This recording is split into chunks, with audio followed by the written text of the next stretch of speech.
Oke bang, abang sempat tadi menyinggung tentang tiada Tuhan selain Allah ya. Asyhadu alla Yes. ilaha illallah. Nah, itu apabila saya sandingkan, apabila saya sampai kepada surat Anas kul a'udzu birabbin nas, apa tidak ada miskomunikasi bang? Ini sudah berulang kali aku tanyakan ini bang. Uh, Asyhadu alla ilaha illallah, aku bersaksi tidak Tuhan selain Allah. Sedangkan di surat Anas ayat yang pertama katakanlah aku berlindung kepada Tuhannya manusia. Itu gimana itu bang? Apa tidak ada nabrak itu bang? Minta Iya. maaf aku nanya aja ya. Baik. Ketika dikatakan kul a'udzu birabbin nas, Rabbnya manusia.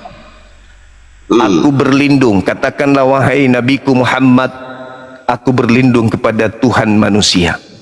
Maksud daripada Tuhan manusia adalah pencipta manusia.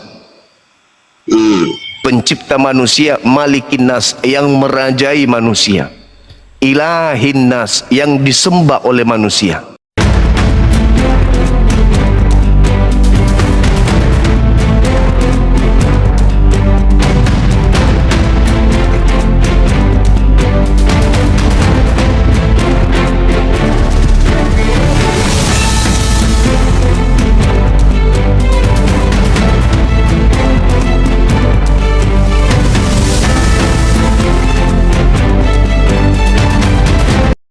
Assalamualaikum warahmatullahi wabarakatuh. Selamat datang di channel Cahaya Debat, tempat kita membahas berbagai topik keimanan dan penuh penghormatan. Pada video kali ini kita akan menyaksikan debat antara apologet Islam dan Kristen yang akan mengupas berbagai pertanyaan penting seputar keyakinan, sejarah, dan kebenaran. Dengarkan dengan pikiran terbuka, ambil pelajaran yang bermanfaat, dan tetap junjung tinggi sikap saling menghargai. Mari kita tonton diskusi dan debatnya sekarang. Islam menyadari bahwa manusia dicipta hanya untuk beribadah. Adapun makan, adapun minum, adapun ke mall, adapun ke pasar, adapun rekreasi, itu hanya riak kecil dari kewajiban kita. Sejak kita dicipta, kita tugasnya hanya ibadah. Setelah selesai ibadah, menikmati hasil ibadah di surga. Bukan dibalik, di bumi bebas, mau makan apa saja boleh, bukan lagi hamba Tuhan, tapi hamba segala sesuatunya, menjadi pewaris sehingga apapun dilakukan boleh. Ini boleh, itu boleh, nggak ada yang larang, nggak ada yang haram. Tapi giliran di surga baru menjadi taat, kebalik. Di surga ngapain? Di situ menari dan memuji. Wah, bukan tempatnya. Tempatnya itu di bumi. Tempat kita mengabdi itu di bumi. Wa ma khalaqtul jinna wal insa illa liya'budu. Beribadah. Kata Yesus nih, saya pinjam kata Yesus. Perbanyaklah harta surga. Apa harta surga itu? Amalan soleh. Makanya Yesus disebut orang soleh. Ibrani 5 nomor 7. Yesus orang soleh. Kenapa dia disebut orang soleh? Karena setiap jengkal napasnya selalu hanya tunduk kepada perintah Tuhannya. Adapun kita berinteraksi, berhappy-happy dengan istri dan anak, itu hanya pendukung. Kunci utamanya adalah ibadah, ibadah, ibadah. Ya cuma ibadah. Toh kita dicipta untuk taat kepadanya. Fa'buduni, ya sembah, sembah, sembah, sembah dan sembah. Kok begitu? Ya, karena pada sejatinya abangku, kita yang tadinya ganteng, tadinya cakep, tadinya lincah, semakin hari, semakin waktu akan menghantarkan kita kepada penuaan. Artinya apa? Bumi ini sebenarnya nggak cocok dengan tubuh kita. Tubuh kita ini menua. Artinya bahwa memang kita manusia nggak cocok dengan alam ini. Ada alam di mana cocok dengan tubuh kita. Apa itu? Surga. Makanya kita setiap hari menua, sedikit menua, keriput dan seterusnya, karena alam ini nggak cocok. Ini hanya untuk ibadah di sini. Tempat kita kekal di sana, tempat kenikmatan, kebahagiaan yang sudah dipersiapkan oleh Tuhan kita, yaitu jannah, surga. Maka dunia dalam Islam tidak ada yang besar abang, hanya Allah. Bahkan kalau dalam ilmu makrifat, kayak ilmunya Yesus, aku dan Bapa adalah satu. Siapa melihat aku sama melihat Tuhan Bapa.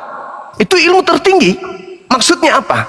Setiap jengkal napas, setiap mili gerakanku itu adalah gerakan yang dituntun, yang diperintahkan oleh Tuhan. Makananku adalah melakukan apa yang diperintahkan oleh Bapa. Maka dalam ilmu makrifat, kita itu nggak ada, Bang. Ini tanganku, ini palaku, ini dadaku, ini kakiku. Aku mana? Aku nggak ada. Aku tuh nggak ada. Yang ada itu hanya Allah. Hanya Allah yang ada. Dialah yang maha besar. Kita ini nggak ada. Kita ini ada bias dari cahaya adanya Allah. Wujud Allah itu bisa dilihat dari bias yang ada. Wujud matahari itu bisa dilihat dari cahaya yang ada. Maka karena itu, apa bias Allah kepada kita? Ya ini, kita ada karena bias Allah. Jadi Allah itu maha besar. Yang lainnya itu hanya serpihan saja. Apa yang ada di bumi ini itu hanya bias daripada Allah. Yang ada cuma satu. La ilaha illa Allah. Tidak ada yang lain. Kita hanya bias dari adanya Allah. Kita tidak ada, andai saja Allah itu tidak ada. Karena ada Allah, maka bias dari adanya Allah adalah kita. Jadi Tuhan nggak dicari. Kita hanya mengimani Allah maha besar, pencipta langit dan bumi maha besar, maka semuanya ada. Maka kita sebagai bias harus tunduk kepada Sang yang maha besar ini. Begitu abangku. Oke bang, abang sempat tadi menyinggung tentang tiada Tuhan selain Allah ya.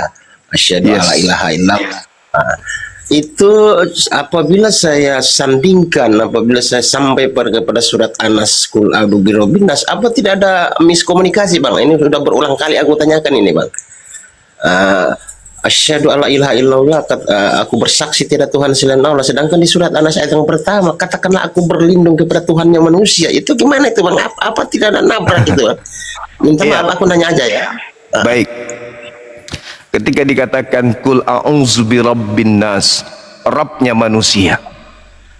Aku berlindung, katakanlah wahai Nabiku Muhammad, aku berlindung kepada Tuhan manusia. Maksud daripada Tuhan manusia adalah pencipta manusia. Pencipta manusia, Malikin nas, yang merajai manusia. Ilahin nas, yang disembah oleh manusia. Jadi Nabi Muhammad diminta oleh Allah untuk berlindung kepada Tuhannya manusia, bukan berlindung kepada manusia, tapi berlindung kepada Tuhannya manusia. Kenapa manusia yang dijadikan sebagai patokan? Karena makhluk yang tertinggi derajatnya di alam semesta ini, baik langit maupun bumi, itu adalah manusia, Adam. Maka di atas manusia hanya Allah, tidak ada yang lain. Malaikat itu hanya perantara doang. Makanya di dalam Al-Quran dan juga di dalam Bible, di perjanjian lama, Tuhan memuliakan Adam alaihissalam. Hendaklah, marilah kami menciptakan manusia yang serupa dengan kami. Malaikat enggak serupa. Yang serupa itu manusia. Serupa dalam perspektif apa? Itu tadi, bias dari cahaya. Kalau manusia bisa berkarya, kenapa? Karena dia berasal dari Tuhan yang menciptakan, dia yang maha berkarya. Manusia bisa melihat karena berasal dari Dia yang maha melihat. Manusia bisa mendengar karena berasal dari Dia yang maha mendengar. Binatang pun demikian, tetapi bedanya manusia diberi akal, binatang tidak diberi akal. Itulah makanya ketika manusia mampu mengetahui baik dan buruk, baik dan jahat, sehingga dia mampu berkarya, itulah bias dari sifat Allah. Baiklah kami menciptakan manusia serupa. Artinya apa? Memiliki sifat-sifat kecil yang sama dengan Tuhan itu sendiri. Binatang nggak bisa berkarya, manusia bisa berkarya. Maka setelah manusia, di atasnya adalah Allah. Makanya dikatakan Qul a'udzu birabbin nas. Katakanlah wahai Nabi Muhammad, di atas manusia itu ada yang disebut Rabb, ada yang disebut Tuhan. Maka berlindunglah engkau kepada Tuhan tersebut, Tuhan yang menciptakan manusia. Makanya dikatakan dalam surah Al-Alaq, Iqra bismi rabbikal ladzi khalaq, khalaqal insana min 'alaq, yang telah menciptakan manusia dari perantaraan pena. Tuh, Jadi kita dicipta. Siapa pencipta kita? Allah. Maka kita berlindung kepada pencipta kita. Siapa dia? Tuhannya manusia. Qul a'udzu birabbin nas.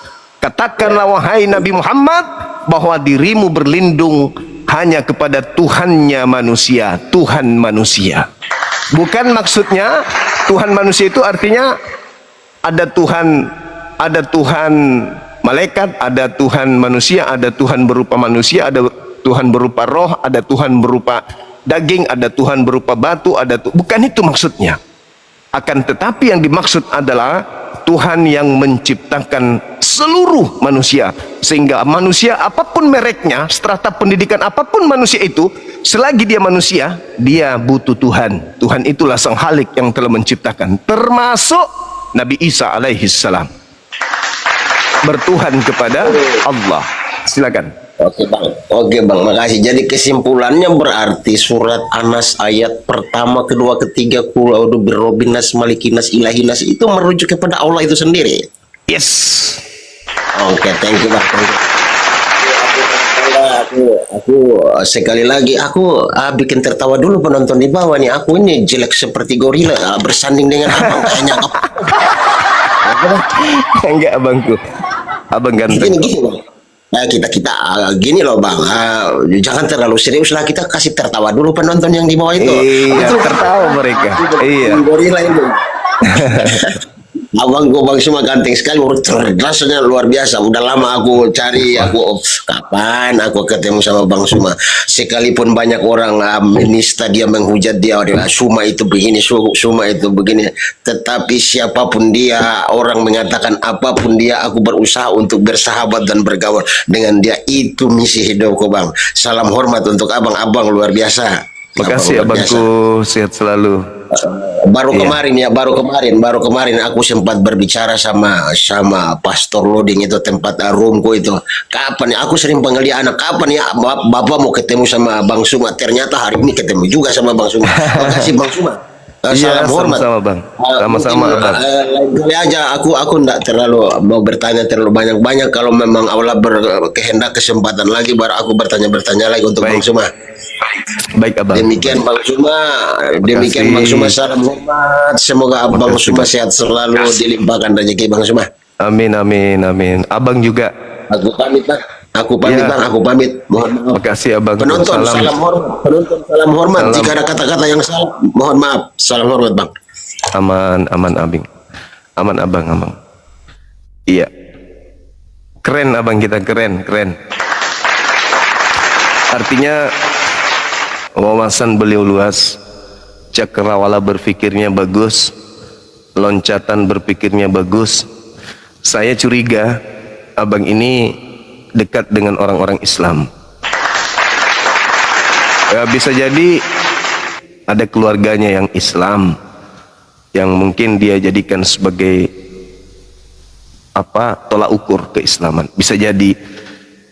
Ya, seperti yang saya katakan tadi, banyak yang menghubungi saya, ngirim KTP, mau bersyahadat, tapi ya hidayah belum datang.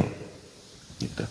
Sehingga ya mereka masih menutup diri untuk syahadatain, menyatakan dengan tulus untuk bersyahadat di hadapan banyak orang, tapi hatinya sudah Islam. Dia sama seperti proses perjalanan Nabi Abraham dalam konsep Yudaism, dan konsep Nabi Muhammad di dalam meniti hidupnya menuju kepada tanggung jawabnya sebagai seorang nabi. Banyak yang begitu, merasa penasaran, kok bisa Tuhan turun ke bumi, tidak bisa berbuat apa-apa dari dirinya sendiri, kayak mana mau jadi Tuhan ini kembali. Mereka berpikir, akhirnya belajar Quran. Setelah menemukan kebenaran dalam Al-Quran, belum juga mau masuk Islam. Disebabkan karena itu tadi, mereka masih bertanya-tanya, mereka masih mencari ruang di mana dia bisa menyatakan diri sebagai Bang muslim. Zuma, Waalaikumsalam. Iya. lanjutkan Bang Zuma. Saya support dari belakang. Baik Bang, makasih. Makasih Bang. Rahmatan Makasih. lil alamin. Amin, makasih Abang. Kan, saya bangga punya pengetahuan dan ilmuwan. Yo, assalamualaikum. Waalaikumsalam warahmatullahi wabarakatuh.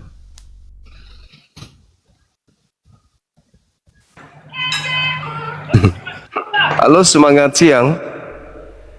Ya, selamat siang Bang Zuma. Iya, dari gereja mana Abang ini? Enggak Bang, saya Islam Bang. Ada pertanyaan cuman Bang. Alhamdulillah.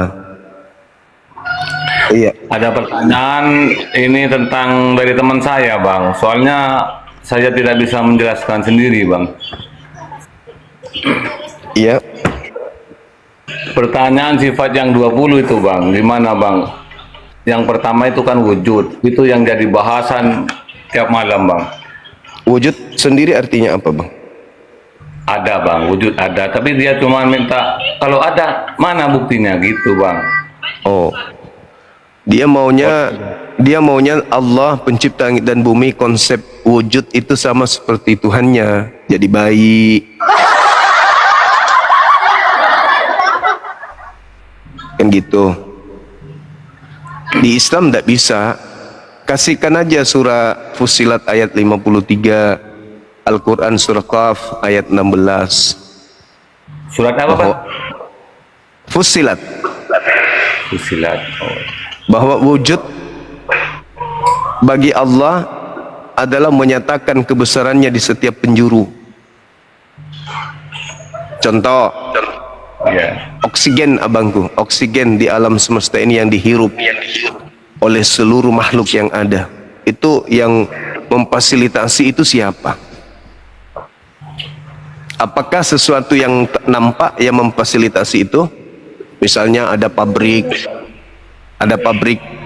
di Amerika yang memproduksi oksigen sehingga kita menghirup oksigen di mana-mana. Sahabat Cindy, barakallahu fiik. Amin, makasih. Adakah pabrik di bumi ini yang memproduksi oksigen? Atau perusahaan ternama sehingga kita semua bisa hidup dengan oksigen yang ada di alam bebas? Gak ada kan? Nah, Allah Subhanahu wa ta'ala menitipkan untuk akal manusia menemukan Allah melalui hal tersebut. Sanurihim ayatina fil afaq wa fi anfusihim. Allah menyatakan keberadaannya, kebesarannya melalui segala penjuru. Nah, orang yang dapat mencerna kondisi alam itu pasti sampai kepada Allah. Ini pasti nih ada yang mengatur, pasti ada yang menyiapkan ini, pasti ada. Sama seperti ikan-ikan di laut, berapa ton, berapa ribu ton, berapa juta ton ikan di laut diambil oleh nelayan sedunia setiap hari. Kenapa nggak bisa habis? Siapa yang menjaga itu? Siapa kemudian yang menyiapkan itu kira-kira? Dialah yang menyatakan dirinya di setiap penjuru itu. Jadi bacakan aja ayatnya itu Bang. Oke? Oke. Iya, terima kasih Bang. Terima kasih penjelasannya Bang. Iya, kalau kita mau mengikuti cara mereka menunjukkan Tuhannya, mana Tuhanmu? Buktikan kalau Tuhanmu wujud. Itu di atas. Mana? Itu. Sudah 2000 tahun tuh di atas itu. Itu bukti Tuhan kami ada. Oh, beda dengan cara Tuhan kami menunjukkan wujudnya, beda dengan Tuhan Anda. Hore, Tuhan kita lahir. Nah, itu Tuhan kamu. Cara Tuhan saya menyatakan keberadaannya berbeda dengan Tuhanmu. Begitu saudaraku ya. Oke, siap Bang. Siap Bang. Terima kasih Bang. Oke. Siap. Assalamualaikum. Waalaikumsalam warahmatullahi wabarakatuh. Ya bedalah cara kita membuktikan Allah itu wujud dengan cara mereka membuktikan Tuhan mereka wujud, ya beda. Cara mereka menunjukkan bahwa Tuhan mereka itu wujud sama seperti mereka menunjukkan batu tawas. Sama. Kalau kita Siang Bang Juma. tidak bisa seperti itu. Assalamualaikum. Waalaikum abang, silakan. Saya mau bertanya karena pertanyaan ini seakan mengganjal kehidupan saya Bang Juma. Jadi untuk lebih terangnya saya mohon Bang Juma sebagai guru, saya mohon bimbingannya. Begini Bang Juma, istri saya mualaf. Jadi pada suatu hari, pada suatu saat kadang-kadang saudara-saudara dari istri ada yang berkunjung ke rumah. Tapi beliau kadang-kadang peliharaannya apa tuh sejenis anjing itu ada ngikut.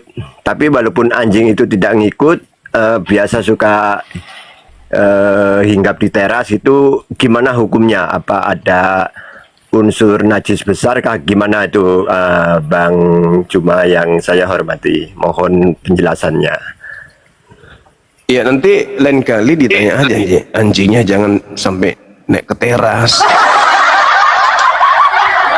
Jadi gini bang, kita kudu hati-hati aja.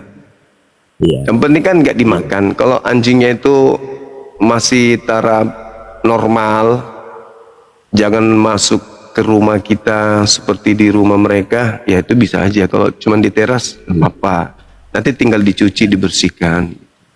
Oh iya iya, terima kasih. Iya. Karena Siap. Pak, saya pribadi mau mengusir secara mutlak kan otomatis masih menjaga Ya, perasaan. menjaga perasaan. Harusnya Iya, iya. mereka yang jaga perasaan kita. Dia tuh sudah tahu kita ada batasan, tapi tetap bawa anjing, berarti mereka sengaja atau ya wallahu alam lah.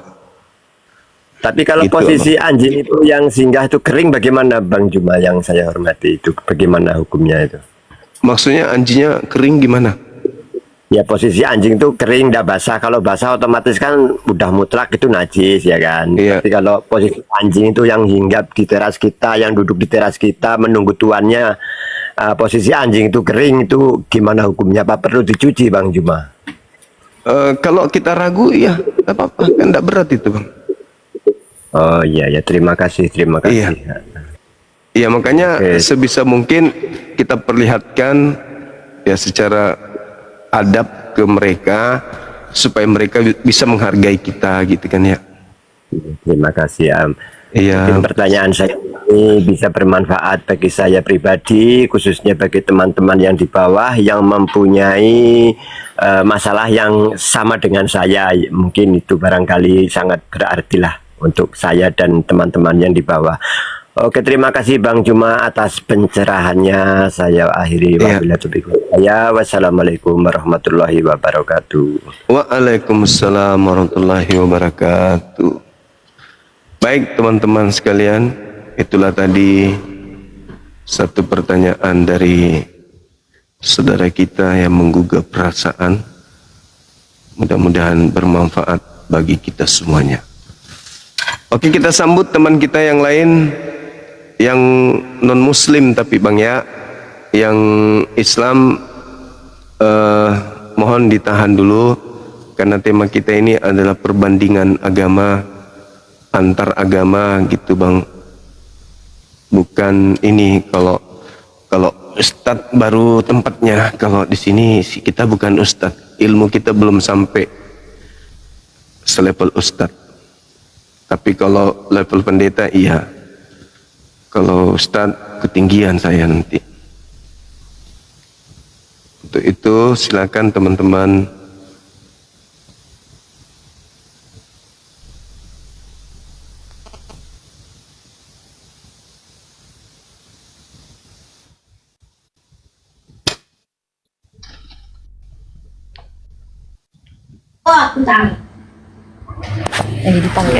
Assalamualaikum warahmatullahi wabarakatuh. Waalaikumsalam warahmatullahi wabarakatuh. Izin bertanya, Bang Zuma, saya punya teman, dia dari Islam ke non-Muslim. Apakah ada kebaikan apabila saya satu kerjaan, apabila ada saya setiap hari berdoa untuk dia untuk kembali mendapatkan hidayah tersebut. Tapi Boleh, dia boleh.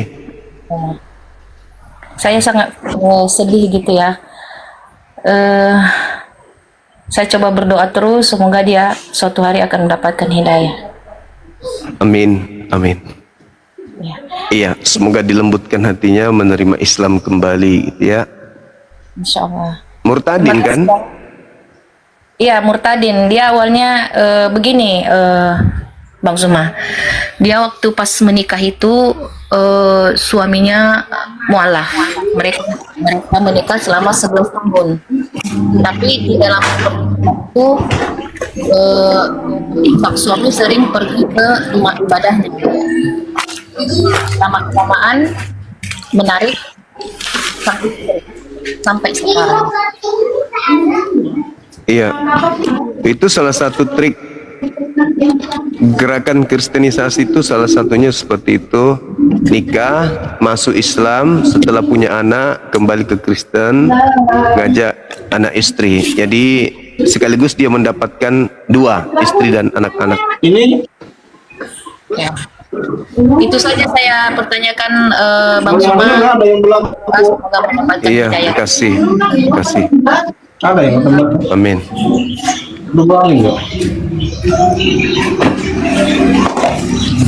Halo, semangat siang. Halo. Halo, semangat siang. Halo. Halo, Bang. Oi. Bikin nete balok saja.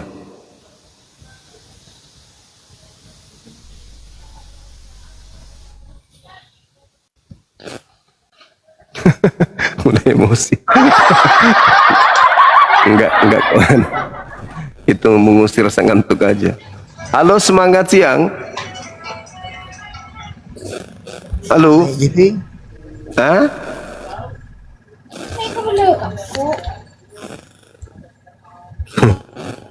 Aku pingin teriak tapi di bawah nanti mulai emosi katanya.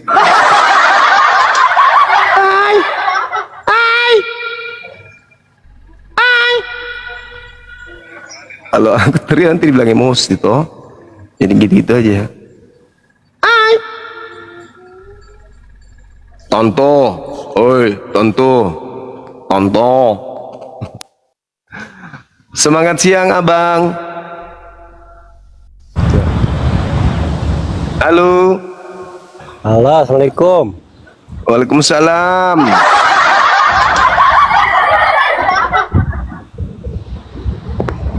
Dari gereja mana abang? Buset Muslim bang. Waduh, yang saya ajak undangnya itu non Muslim abangku. Merasa Buset. non Muslim kah? Yang, mer- Bang? yang merasa terpanggil ya udah diterima.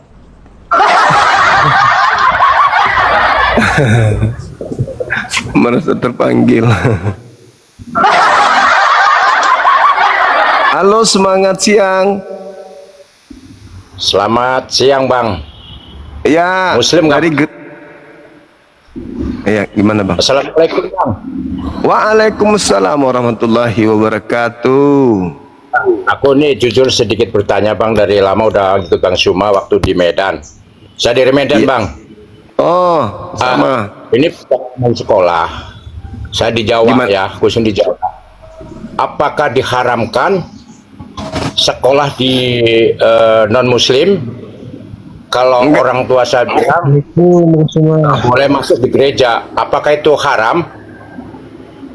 Kalau sekolah nuntut ilmu ya tidak haram, kecuali masuk ke sana mengikuti kemudian tradisi keagamaan itu yang nggak boleh. Tapi kalau nuntut ilmu, belajar ilmu eksat di sana boleh. Waktu itu ada pelajaran wajib masuk di gereja, saya tolak, saya bantah. Oh iya, Jadi, jangan. Saya menolak mentah-mentah karena saya ajarannya kan dari Nahdlatul Ulama. Saya berdebat, saya berlama Bang Suma jadi tambah pengalaman. Oh Gitu, iya, Bang. iya, iya. Mantap Nah, itu kali ya Bang maksudnya, ini. apakah saya di akhirat nanti dituntut atau kenapa mencari ilmu harus di tempat orang Nasrani, sekolah Nasrani? Nah, itu yang mau saya tanyakan dari zaman dulu sampai sekarang. Saya baru mau bertanya sama Bang Suma, apakah saya termasuk orang yang terdolimi atau bagaimana, Bang? Itu aja, Enggak, Bang. selama tidak membuat murtad, enggak, aman. Alhamdulillah. Saya selalu Alhamdulillah. berdebat terus, Bang. Ijazah saya sampai sekarang ijazah Masehi, Bang. Oh, iya, iya, iya. Mantap. Oke. Itu ijazah sekolah SMA-nya sama Masehi, Bang.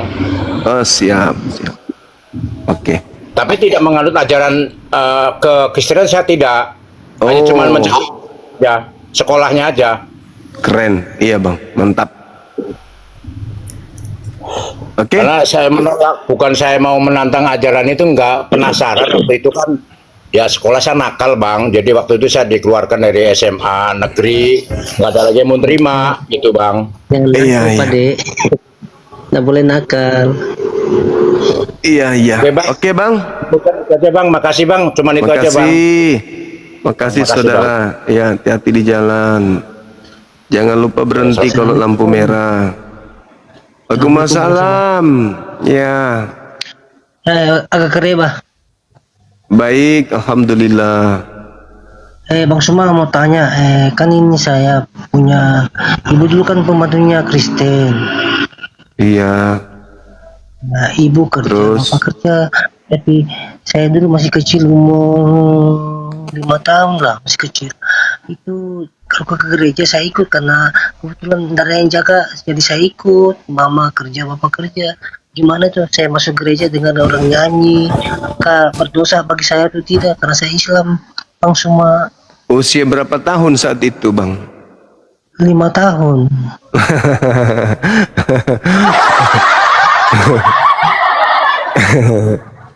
Enggak berdosa, enggak berdosa.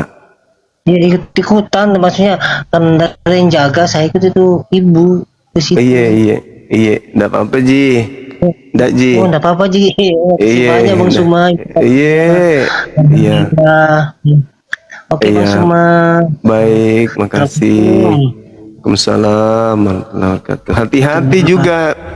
Peringatan buat orang-orang Islam, jangan cari pembantu yang non Muslim, anaknya dibawa ke sana nanti jatuh cinta dengan gereja.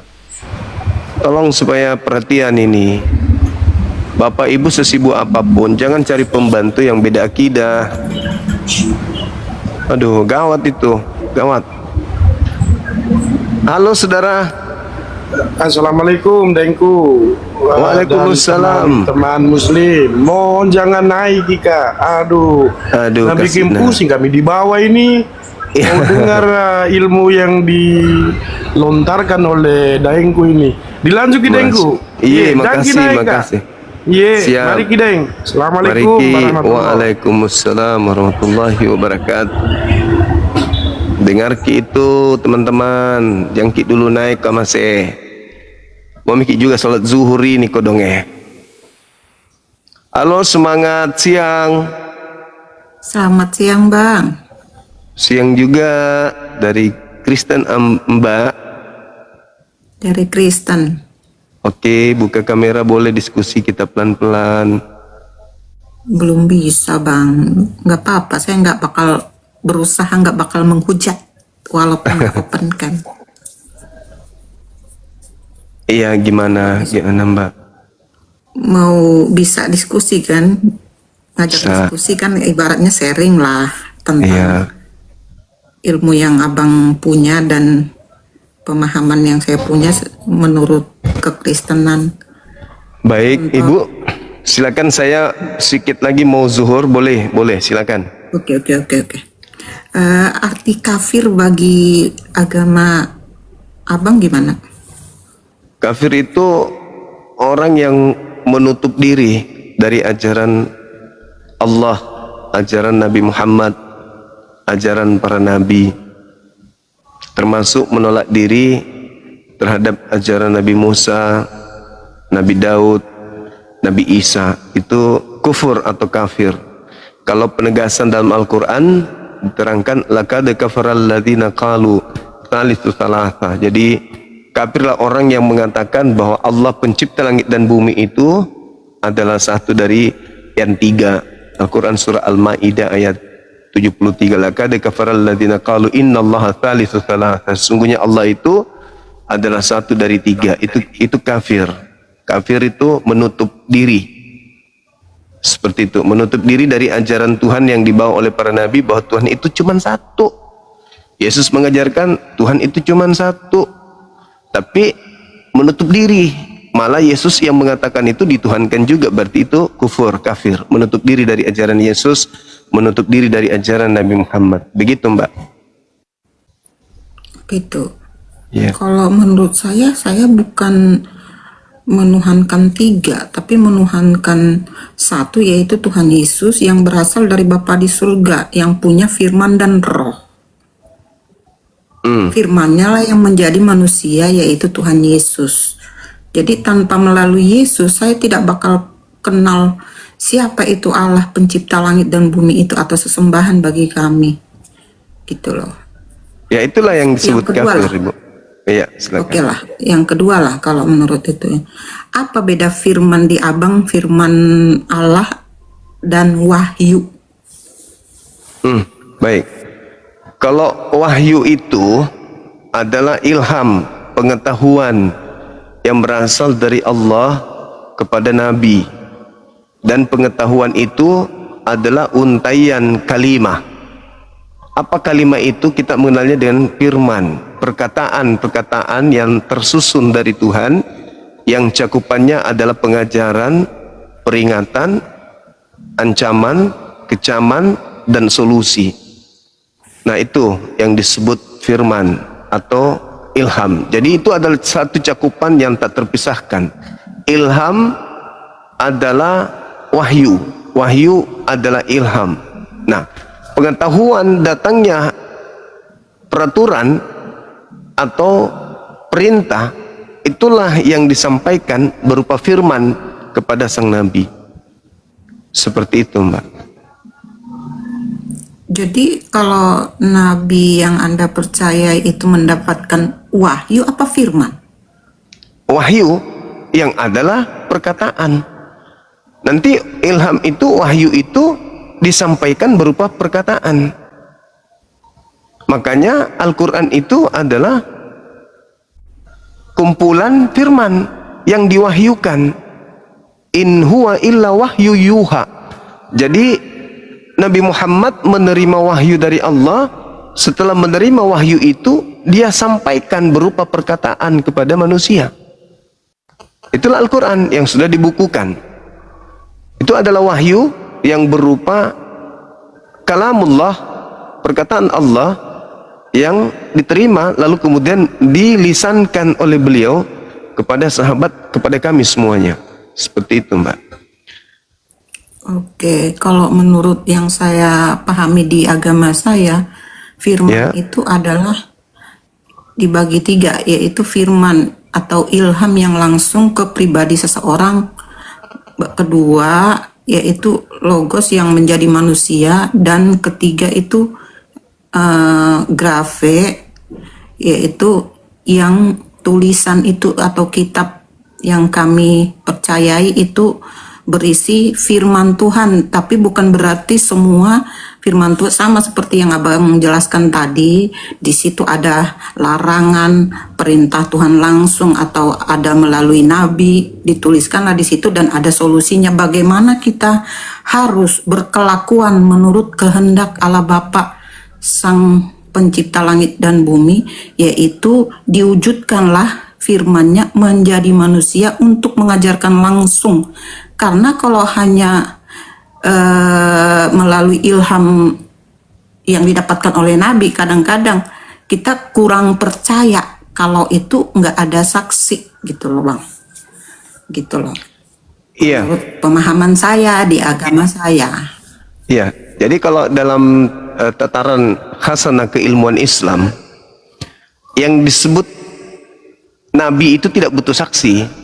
Karena kalau butuh saksi, kalau dia adalah sebuah kebohongan, maka dengan banyaknya saksi, maka kebohongan itu nampak akan menjadi sebuah kebenaran. Tapi kalau Nabi tidak butuh saksi, karena Nabi itu, ya namanya Nabi pasti nerimanya dari pencipta langit dan bumi. Itu Nabi, jadi tidak perlu diragukan. Itu yang pertama. Nabi tidak butuh saksi untuk kemudian diketahui bahwa dia adalah seorang Nabi. Tetapi dari ajarannya lah yang menghantarkan orang paham bahwa betul-betul dia adalah utusan Tuhan. Nah, Nabi kami, Nabi Muhammad adalah sosok yang buta huruf. Dia berasal dari bangsa yang ummi. Orang-orang Yahudi menyebutnya dengan sebutan jahil. Umat yang jahil, umat yang bodoh, umat keterbelakangan. Nabi Muhammad itu buta huruf, tidak bisa baca tulis tentang kitab terdahulu. Nabi Muhammad tidak pernah baca Torah, tidak pernah baca Mazmur, tidak pernah baca Injil. Tapi seketika datang kepadanya pemberitaan gaib tentang masa lampau, masa yang ada saat itu, dan masa yang akan datang sampai hari kiamat. Itu tidak butuh saksi. Justru yang butuh saksi itu yang diragukan. Semakin banyak saksi, semakin terindikasi itu bohong. Kalau kebenaran, contoh Adam alaihissalam di Taman Eden berbicara langsung kepada pencipta, apa butuh saksi? Tidak. Kenapa nggak butuh saksi? Abraham bukan pembohong.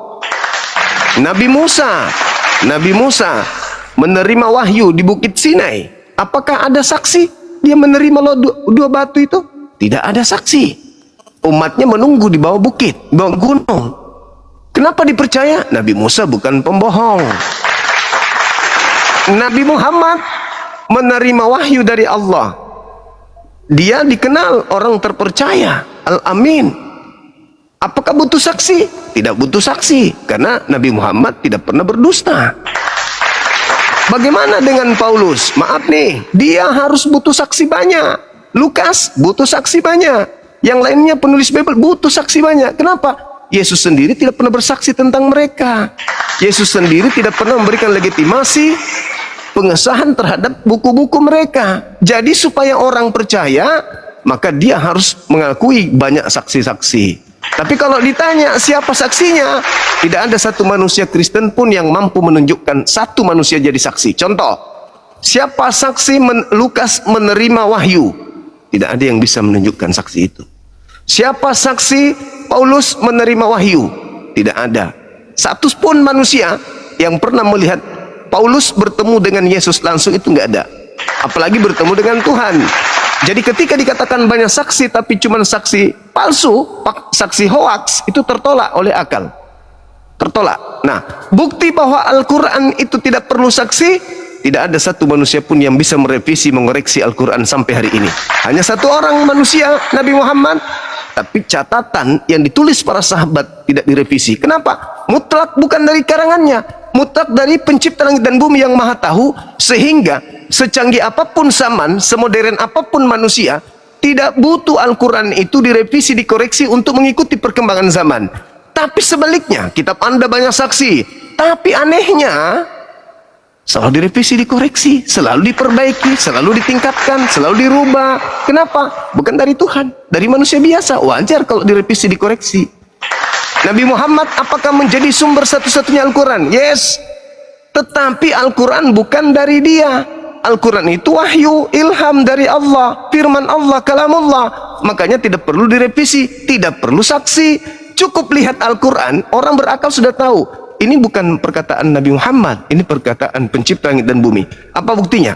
1400 tahun silam di zaman yang jauh dari modernisasi, bagaimana mungkin dia bisa menetapkan sains di dalamnya? Contoh tentang sidik jari, tentang embrio, adanya kemudian laut, sungai di bawah laut, kemudian laut terbagi dua yang tidak bisa menyatu, dan banyak lagi.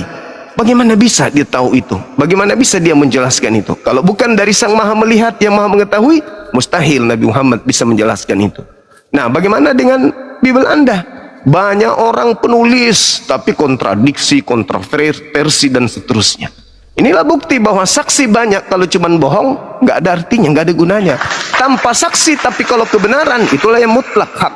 Contoh, ada orang dibunuh tanpa saksi. Apakah pembunuhan gagal? Tetap aja pembunuhan terjadi. Tidak ada saksi, tetap pembunuhan terjadi. Tapi, kalau tidak ada pembunuhan, tapi banyak yang bersaksi, dia dibunuh loh, dia telah membunuh loh. Kesaksian mereka semuanya adalah dusta, karena faktanya tidak ada yang dibunuh.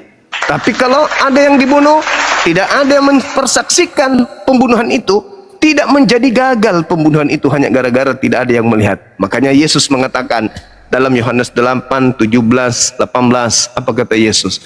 Jikalau aku bersaksi tentang diriku, kesaksianku itu benar, sebab aku tidak seorang diri. Bukankah di dalam kitab Tauratmu dikatakan 2 saksi adalah sah? Akulah yang bersaksi tentang diriku dan Bapakku yang bersaksi tentang aku.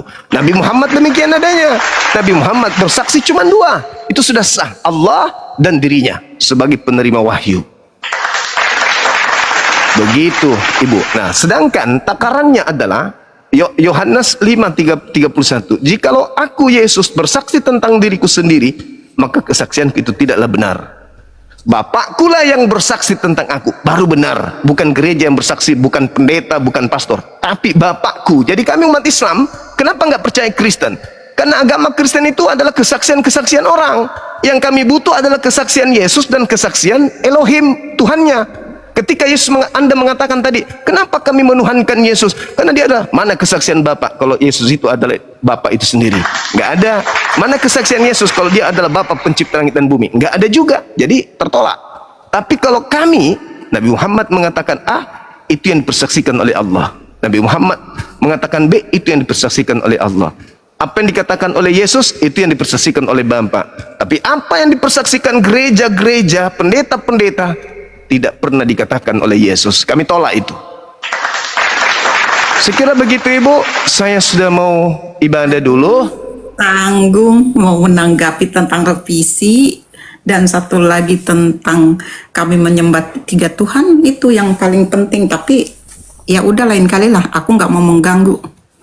Iya, Ibu, silakan nanti mungkin bisa sebentar malam Ibu naik lagi ke sini. Follow aja akun saya, Ibu boleh bertanya, kita sharing seperti ini, gak apa-apa. Ya Bu ya. Makasih ya. Makasih ya Bu. Ya, sehat selalu Ibu. Makasih, semangat siang. Selamat siang. Oke teman-teman sekalian, waktunya sholat. Di sini kita punya masjid sendiri. Udah azan, gak enak sholat. Kalau ada dari API pusat silakan naik, kalau nggak ada kita tutup dulu, nanti kita lanjut lagi. Oke ya. Kalau tidak ada dari API pusat atau ada yang mau naik dari API atau dari Apologet Islam, silakan. Saya kasih waktu 1 menit. Penjual toge ada. Panjang kuping anak ini. Panjang kuping dia memang. Jangan bilang-bilang kalau aku bilang tadi. Assalamualaikum warahmatullahi wabarakatuh. Waalaikumsalam. Abang mau sholat atau gimana? Abang ini punya masalah apa dengan saya? Maksudnya? Oh, Dinda Nora. Sorry. Saya pikir tadi. sorry. Saya nggak baca. Sorry. Astagfirullah, Bang. Enggak, Iya. abang mau sholat atau mau rungkat gimana? Saya mau sholat. Kalau mau lanjut Nanti silakan. mau lanjut lagi kan? Iya. Ya, kalau mau lanjut lagi biar saya jaga. Tapi Kan kalau tukang jaga tidak lilin, ya. Bang. Kalau tidak ya nggak apa-apa kan, bisa lanjut aja kan gitu. Soalnya aku di gunung ini. Lanjut aja dulu ya, panggil teman-teman yang lain. Boleh? Oke, Bang. Ya. Aku suruh temanku temanin. Tapi dia diam-diam aja ya. Kamu tuh itu. Siapa? Siapa, Bang? Kenalkan. Astagfirullah, Bang. Biar begini. Ya. Kalau dikasih kuasa dari Tuhan ini bisa bahaya ini. Ada orang yang tidak bisa berbuat apa-apa dari dirinya sendiri aja bisa jadi Tuhan. Ini bisa juga. Loh, hati-hati. Kau jagain dia ya. Kalau dia macam-macam sentil mulutnya ya. Oke bosku. Ya. Baik, kita ibadah dulu. Yuk. Oke, siap, Bang. Silakan teman-teman, Yang jangan lain. kemana-mana. Yang kemana-mana di sini tertawa dengan Dinda Nora, tertawa sepuasnya. Assalamualaikum warahmatullahi wabarakatuh. Waalaikumsalam warahmatullahi wabarakatuh. Bentar ya, saya naikkan yang lain.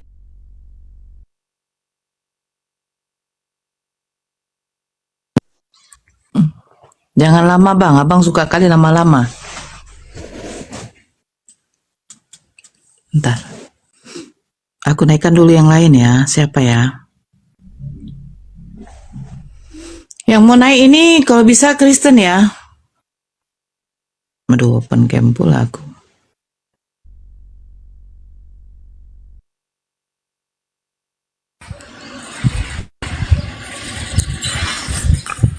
Ya, Halo, Bang Bunda. ST. Ya, agama apa, Bang? Halo, Selamat. Bunda. Ya, selamat siang. Agama apa? Dengar Bunda, dengar. Iya, dengar. Saya dengar. Tapi Abang agama apa? Iya, soalnya ini aku masukkan ke apa Bun, biar menggema dia ke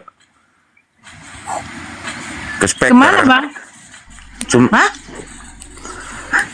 Aku masukkan ke speaker biar menggema dia suara Bang Zuma. Pikir apa? Ini dia Bang ini. Tuh. Astagfirullahaladzim. Astagfirullah. Saya mualaf Bun, Bu Alap. Oh iya. Assalamualaikum. Aku izin turun Bun, pamit ya. Oke. Santai diskusinya ya Bun. Ya siap. Yang sopan, Insyaallah. santun, begitu.